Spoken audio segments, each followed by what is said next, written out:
Hello guys, welcome to Logical Study YouTube channel. तो चलिए आज हम एक्सपोनेंशियल अलजेब्रा है ना मैथोलॉजिकल इक्वेशन को सॉल्व करने वाले हैं।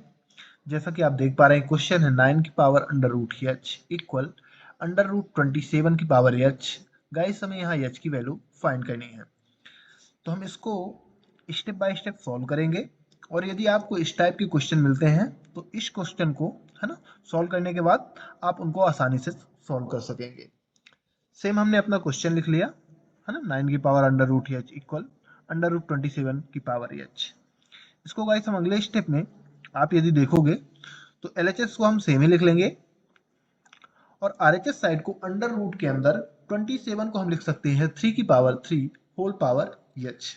राइट, 3 का 3 टाइम मल्टीप्लाई है ना, 3 का पावर 3 यानी 3 का 3 टाइम मल्टीप्लाई करोगे 27 आएगा। अब यहाँ इसमें आप जानते हैं एक्सपोनेंशियल रूल होता है कि ए की पावर एम यदि होल पावर एन है तो पावर का आपस में मल्टीप्लाई हो जाता है ना, तो ये होगा ए की पावर एम इंटू एन। यहाँ भी आपस में पावर का मल्टीप्लाई कर दीजिए तो अगले स्टेप में आ जाएगा ये 9 under root h equal under root 3 की पावर 3h है ना, पावर का आपस में मल्टीप्लाई हो जाएगा। अब गाइस यहाँ आपको क्या करना है कि जो अंडर रूट है इसको हम हटाएंगे है ना आरएचएस साइड से।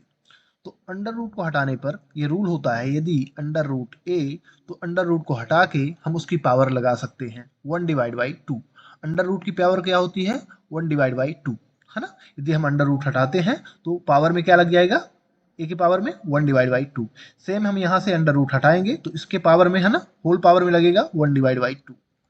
तो अगले स्टेप में हम इसको लिख सकते हैं 9 अंडर रूट एच, 9 की power under root h equal 3 की पावर 3h होल पावर है ना, अंडर रूट हट गया तो 1 डिवाइड बाई 2।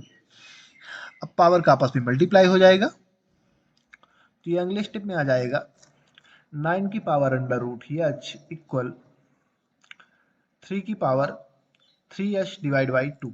पावर का आपस में मल्टीप्लाई हो गया तो ये है ना 3h डिवाइड बाई 2 मिल गया यहाँ। अब यहाँ आपको क्या करना है, आरएचएस साइड को सेम लिखना है। एलएचएस साइड को हम 9 को लिख सकते हैं 3 की power 2 whole power under root h, same लिख लेंगे और आरएचएस साइड को आपको सेम ही लिख लेना है। अब यहाँ हमने 9 को है ना 3 की पावर 2 लिखा है, 3 का 2 टाइम मल्टीप्लाई करोगे 9 आएगा सेम। अब यहाँ अगले स्टेप में आप जानते हैं कि पावर का आपस में मल्टीप्लाई हो जाएगा तो यहाँ भी मल्टीप्लाई कर दीजिए तो 3 की पावर 2 अंडर रूट एच हो जाएगा ये इक्वल, इसको हम सेम ही लिख लेंगे। अब आप देख सकते हैं कि बेस समान है तो पावर आपस में इक्वल हो जाती हैं। इसका एक्सपोनेंशियल रूल होता है ए की पावर एम होल ए की पावर एम इक्वल ए की पावर एन।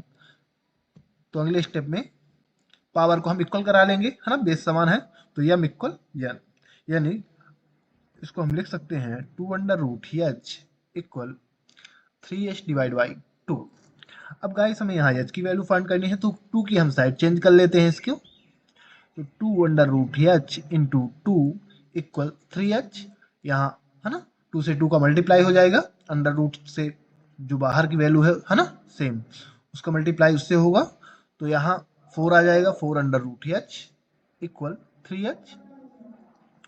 अब अंडर रूट है यहाँ एलएचएस साइड में आपको दिख रहा है ना एच के ऊपर, तो हमें अंडर रूट हटाने के लिए वर्ग करना पड़ेगा वो साइड का, तो दोनों साइडों का वर्ग ले लेते हैं। 4 under root h whole square equal 3h का होल स्क्वायर। राइट, अब यहाँ हमें है ना जो पावर है उसको डिस्ट्रीब्यूट करेंगे, तो पावर का डिस्ट्रीब्यूशन रूल क्या होता है इसको हम देख लेते हैं पहले। यदि एक ए बी की होल पावर n है तो हम इसको लिख सकते हैं a की पावर n इंटू बी की पावर n। राइट, पावर आपस में डिस्ट्रीब्यूट हो जाएगी। सेम यहाँ दोनों साइडों में पावर को हम डिस्ट्रीब्यूट करेंगे तो अगले स्टेप में आ जाएगा ये 4 की पावर 2 अंडर रूट h का होल पावर 2 इक्वल 3 की पावर 2 और h की पावर 2 इंटू है ना h की पावर 2। अब इसको हम अगले स्टेप में इसको सॉल्व करेंगे तो 4 की पावर 2 यानी 16h इंटू 9h का h स्क्वायर 9h स्क्वायर। अब 16h यहाँ तो 4 का पावर 2 16 आ गया और यहाँ वर्ग से वर्गमूल कैंसिल हो जाएगा तो h आएगा, तो आपस में है ना ये मल्टीप्लाई होकर 16h हो गया। और यहाँ आप यदि देखोगे तो 3 का पावर 9 और h स्क्वायर है ना, तो 9h² हो गया। अब 9h² की साइड चेंज करेंगे तो ये हो जाएगा 16h minus 9h² equal 0, right. इसकी हमने साइड चेंज कर दी तो प्लस में था तो माइनस में आ गया। अब यहाँ गाइस यदि आप देखोगे तो इन दोनों टर्म्स में से h कॉमन मिल रहा है, तो h कॉमन निकाल लीजिए। तो यहाँ बचेगा 16 माइनस 9h ब्रैकेट के अंदर इक्वल 0। अब इन दोनों टर्म्स को हम 0 के साथ कंपेयर करा के h की वैल्यू फाइंड कर लेंगे, तो h इक्वल 0, राइट, है ना। ये फर्स्ट टर्म से h इक्वल 0 हमने 0 के साथ कंपेयर करा के एक h की वैल्यू हमने फाइंड कर ली, है ना।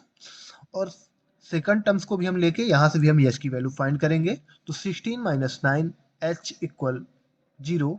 अब यहाँ से 16 की साइड चेंज कर दीजिए, तो minus 9h equal minus 16, plus का 16 था, माइनस में हो गया साइड चेंज करने पर, माइनस माइनस कैंसिल हो जाएंगे, तो ये अगले स्टेप में आ जाएगा h इक्वल 16 डिवाइड बाई 9, है ना। h का कोफिशियंट है 9, तो अपोजिट साइड में डिवाइड में चला जाएगा 16 के।